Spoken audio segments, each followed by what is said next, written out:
बेचे अइली वायरल भइली कुंभ के मेला में भाई हो तो सगरो सोरबाई सबसे भी जोरबा तोहरा के सच बताई हो लागे कौन स्वर्ग के पढ़ी ही आइल हो मिलियों खिया देखाई हो कोइली मीडिया में छाई हो मिलियों खिया देखाई हो कोइली मीडिया में छाई हो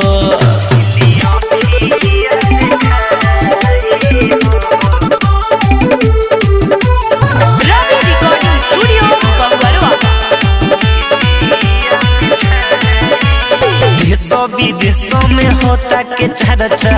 एकरा सुंदरता के एकरा के देखी तो याद न आवे दाल भात संगीता रखा के देशों विदेशों में होता के चर्चा एकरा सुंदरता के एकरा के देखी तो याद न आवे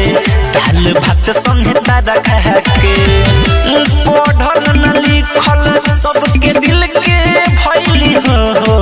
मिलियों खिया देखाई हो गइली मीडिया में छाई हो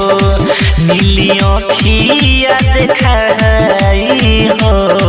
गइली मीडिया में छाई हो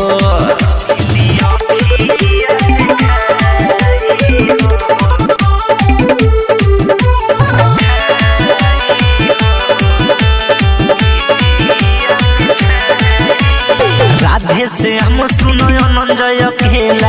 बनए पर कहीं जोड़ा हो भाइयों न मोलए कर जवानी दगन बा कहीं थोड़ा हो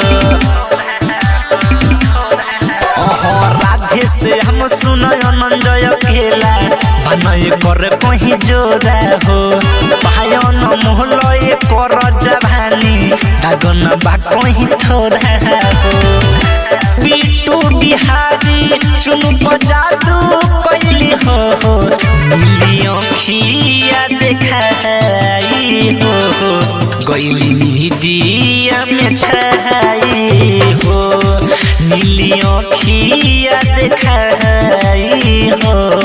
गइली मीडिया में छाई हो। रवि रिकॉर्डिंग स्टूडियो बहुअरवा।